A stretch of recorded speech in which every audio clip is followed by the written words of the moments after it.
Estamos arrancando con todo. Nuestra próxima oradora es una gran amiga, se llama Melina Furman. Meli, entre otras cosas, es especialista en educación de la ciencia. Ella es investigadora del CONICET, profesora de la Universidad de San Andrés. Es cofundadora de Expedición Ciencia, que si tienen hijos adolescentes, de hecho es cofundadora junto con Diego de Expedición Ciencia, que es un campamento científico que si tienen hijos adolescentes lo recomendamos un montón. Es una experiencia muy transformadora para chicos entre 14 y 17 años. Es parte del equipo organizador también de TEDx Río de la Plata y es mi compañera de aventuras en el mundo de las ideas. Meli va a hablar de educar mentes creativas. Le damos un fuerte aplauso de bienvenida.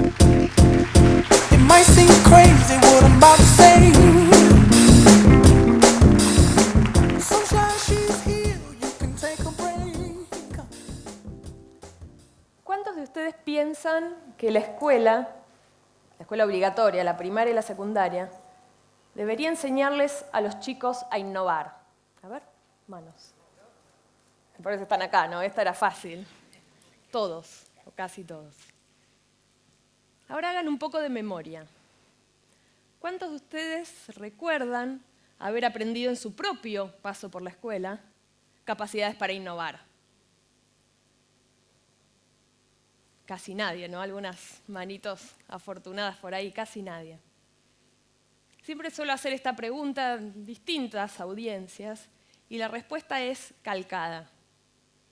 Todos estamos bastante de acuerdo de que la innovación, las capacidades para resolver problemas, trabajar colaborativamente con otros, generar ideas, la creatividad, debería ser un objetivo educativo fundamental. Y al mismo tiempo también estamos de acuerdo en que la escuela no está haciendo un muy buen trabajo al respecto. Yo soy investigadora en educación y una buena noticia, al menos una buena para darles, es que la comunidad educativa hace tiempo viene preocupada por estas cosas y al menos en los papeles estamos bastante de acuerdo en que la creatividad, la innovación deberían ser un norte al cual la escuela tiene que rumbear.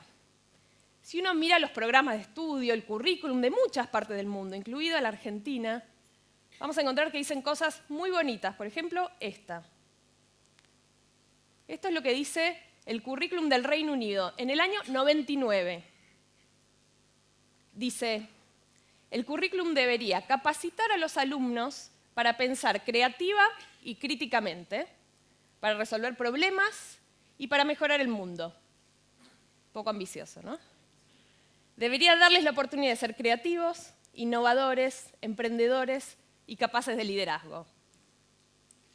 Y si miramos el nuestro, de cualquier provincia, por ejemplo de la Ciudad de Buenos Aires, este es lo que dice el currículum de la Ciudad de Buenos Aires que los alumnos deberían alcanzar al final de la escuela secundaria.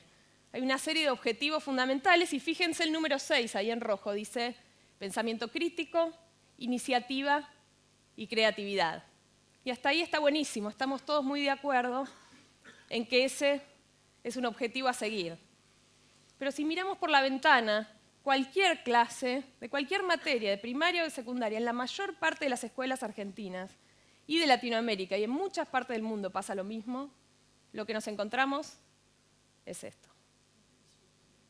Y a mí me encanta esta imagen, no solo por lo que pasa con el profesor, ¿no? Que de algún modo está vomitando la catarata de información a los chicos. Miren lo que pasa del otro lado, con esos cofres. Tenemos por un lado al cofre naranja, estos que se sientan siempre adelante, no importa qué tan horrible sea la clase, igual están entusiasmados, levantan la mano. Y uno como docente termina dándoles clases siempre a los de la primera fila.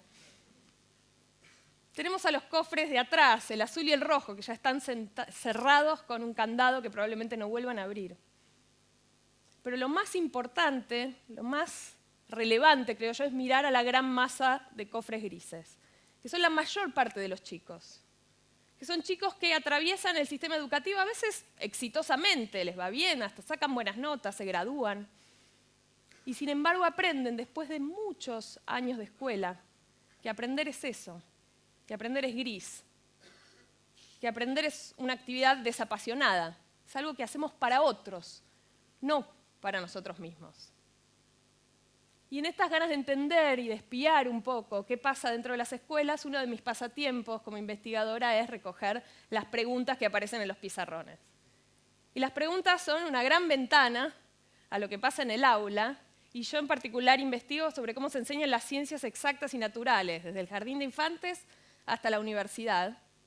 Y siempre me encuentro con preguntas todas cortadas por la misma tijera. Les cuento algunas, a ver si se las saben. ¿Qué es una célula? ¿Cuáles son sus partes? Vayan pensando, no les voy a tomar lección. ¿Qué dice la segunda ley de Newton? ¿Cuántos protones tiene el átomo de oxígeno? ¿Cuál es la diferencia entre nutrición y alimentación? A ver, piensen en esta que yo apuesto plata que todo el mundo la estudió alguna vez en la escuela y que nadie me la podría responder hoy. Salvo Diego, que está acá. ¿Cuáles son las etapas de la mitosis? Horror, ¿no? Ahí vienen los caras de pánico. No voy a tomar examen, prometo. ¿Qué tienen en común todas estas preguntas? Son todas preguntas fácticas. Son preguntas que se contestan con un dato, con un hecho, con una definición. Son preguntas que tienen una respuesta que puedo buscar en un libro, copiar, reproducir, incluso sin entender demasiado y olvidármela al día siguiente. ¿Está mal que estén esas preguntas en los pizarrones? Yo no creo que esté mal. Queremos que los chicos salgan de la escuela sabiendo qué es una célula y cuáles son sus partes. El problema no es que esas preguntas estén en los pizarrones. El problema es que estas sean las únicas preguntas que están en nuestros pizarrones. Les voy a mostrar un ejemplo de mi pizarrón favorito. Ese es un pizarrón de 6º grado. Yo se los leo, que está chiquito. Dice, con ayuda del libro, además, respondan el siguiente cuestionario. Pregunta A, donde está la flechita. ¿Las células intervienen en el proceso de crecimiento? Esta sí me la pueden responder. ¿Cuál es la respuesta a esa pregunta? Y sí. Segunda pregunta, ¿las células se reproducen? Y sí también. Y lo más interesante de todo esto es que cuando uno entrevista a los maestros, a los profesores y les pregunta ¿cuál es el sentido de lo que estás enseñando? ¿Qué querés lograr? Todos coinciden en lo mismo. Queremos enseñarles a los chicos a pensar, a ser creativos, a ser autónomos. Y sin embargo, aún con las mejores intenciones, porque en serio tienen esas intenciones, estamos llenando nuestras escuelas de conocimiento fáctico. Y esto es grave por muchas cosas, no solo porque nos estamos perdiendo la chance de enseñar cosas importantes, capacidades de innovación, de resolución de problemas. Es más grave aún porque los chicos aprenden de nuevo, que aprender es eso, que aprender es repetir, que aprender es recitar. Les estamos enseñando a no pensar. Listo, ya está, terminó la charla, ¿no? ¿Y entonces qué, no? ¿Cómo salimos de esta? Y en estos años de trabajar con el sistema educativo, yo me convencí de algo. Y es que los grandes cambios no operan por demolición. Que a veces pequeños cambios estratégicos generan resultados maravillosos. Y en este sentido, uno de los cambios clave es empezar a transformar las preguntas. Cambiar las preguntas de esas preguntas muertas, fácticas, en preguntas problema, preguntas para pensar, casos, situaciones que los chicos tengan que resolver, que les den intriga. Y les quiero contar un ejemplo de esto. Un ejemplo que usamos mucho en las escuelas primarias. Un tema clásico de la escuela primaria es el sonido. Y una pregunta fáctica típica es, ¿cómo se propaga el sonido? ¿Cómo viaja? Y entonces la maestra se para, o los chicos lo leen de un libro y les cuenta que el sonido viaja por un medio, que ese medio puede ser un líquido, un sólido, un gas, que según el medio el sonido viaja a distintas velocidades, que ese medio tiene que vibrar. Los chicos anotan, discutirán algún ejemplo, fin de la cuestión. La otra cosa, mariposa. ¿Cómo sería una pregunta para pensar sobre esta misma idea de que el sonido tiene que viajar por un medio que vibre? Y les cuento. Resulta que Agustín y Violeta eran dos nenes muy curiosos, que se habían pasado la tarde entera jugando en el patio de su casa con un teléfono casero. ¿Se acuerdan de los teléfonos caseros? Ayuda a memoria. Sofisticadísimos, ¿no? 2 latas o 2 vasitos, igual sirve. Hilo colgando, uno habla de un lado, escucha del otro. Y después de jugar un rato largo, notaron algo que les resultó muy raro. Cuando el hilo estaba colgando, el teléfono ya no funcionaba más. Y se pusieron a discutir. ¿Qué estaría pasando? ¿Por qué? Y Agustín decía, yo sé lo que pasa, Viole. En realidad, cuando el hilo está colgando, no tiembla y entonces el sonido no puede ir para el otro lado. Y Violeta no estaba de acuerdo para nada. Nada que ver, Agus. Lo que pasa es que cuando el hilo viaja por el sonido, cuando el sonido viaja por el hilo, ¡ping!, se cae al piso y no puede volver a trepar. Esto, de hecho, es lo que creen los chicos, muchos chicos de 10 años trabajando con estos experimentos. Los chicos, muchos fervientemente, están convencidos de que el sonido se cae al piso. Sigue la pregunta. ¿Cómo podemos ayudar a Agustín y Violeta a decir quién tiene razón? ¿Qué podríamos hacer? Y fíjense cómo ahora la pregunta ya no es un callejón sin salida. Ya no se responde copiando algo de un libro. Ahora hay que pensar. Hay que romperse la cabeza para resolver este problema. Y los chicos en grupos buscan la solución. Y siempre, siempre, a algunos grupos se les ocurre algo que es tan simple como brillante. A ver si se les ocurrió a ustedes. Es poner el teléfono en posición vertical, con el hilo bien tirante. Hablar desde abajo y escuchar desde arriba.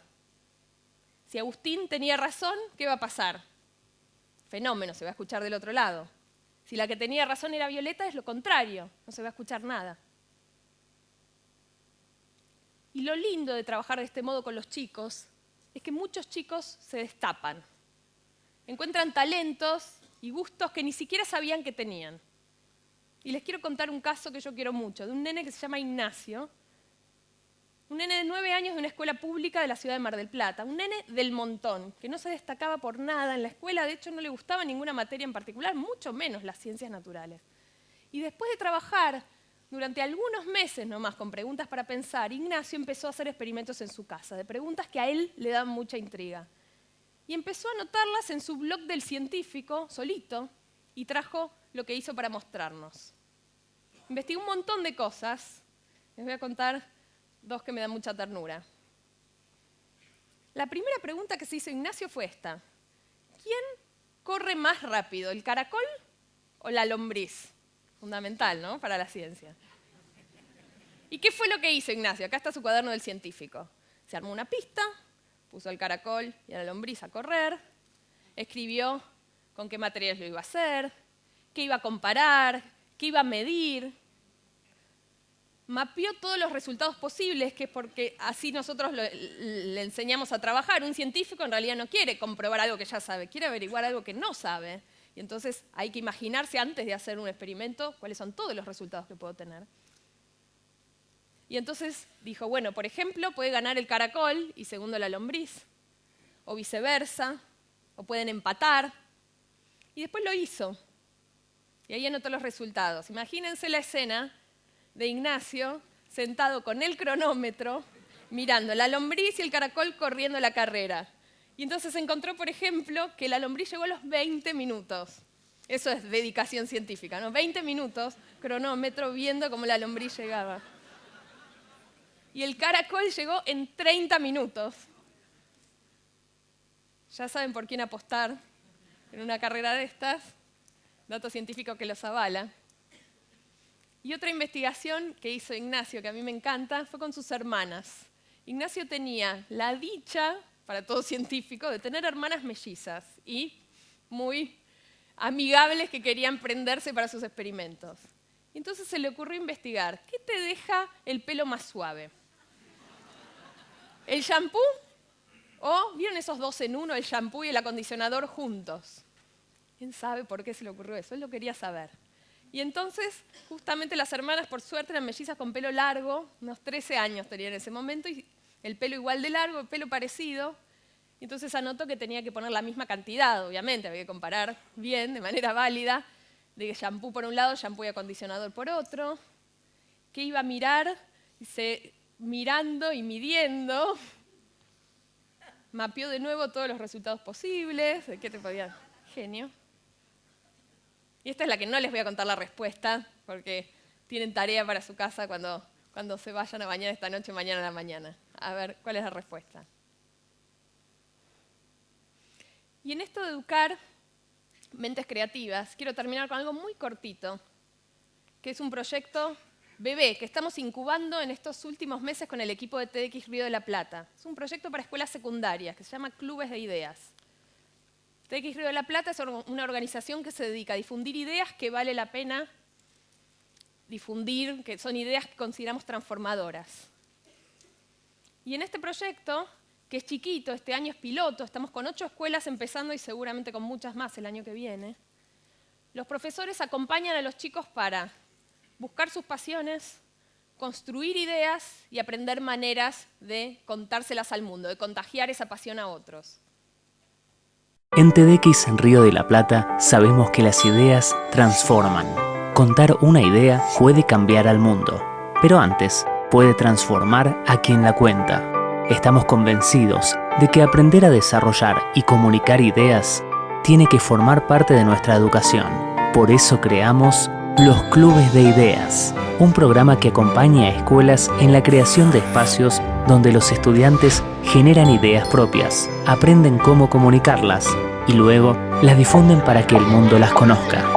Clubes de Ideas, un proyecto educativo para idear nuestro futuro.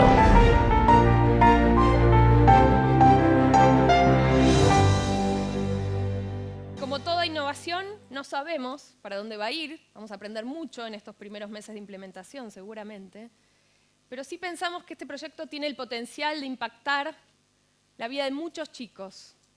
Y ojalá que esos chicos, cuando sean grandes y estén en una sala parecida a esta y alguien les pregunte si en la escuela les enseñaron a innovar, ahora sí todos levanten la mano. Gracias.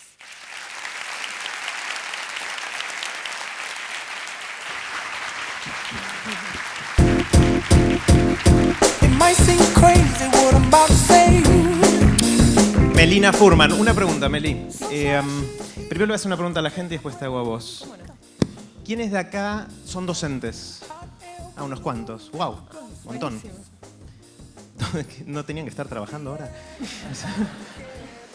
¿Quiénes de una jornada ustedes? institucional. Claro, ¿quiénes de ustedes son padres de hijos adolescentes? ¡Wow! Un montón también. Bueno, quizás algunos de ellos pueden estar interesados en esto de los clubes de ideas. Si alguien quiere participar desde su escuela o de la escuela de su hijo, ¿qué tiene que hacer? Pueden entrar a la página de TEDx Río de la Plata o googlear Clubes de Ideas, TEDx Río de la Plata, y se van a encontrar con un link para inscribirse para el año que viene. Este año estamos chiquito, aprendiendo a ver cómo funciona, y el año que viene vamos a arrancar con un montón de otras escuelas, ¿sí? Es un programa gratuito, está bueno saberlo además, y esperamos que funcione bien. Melina Furman.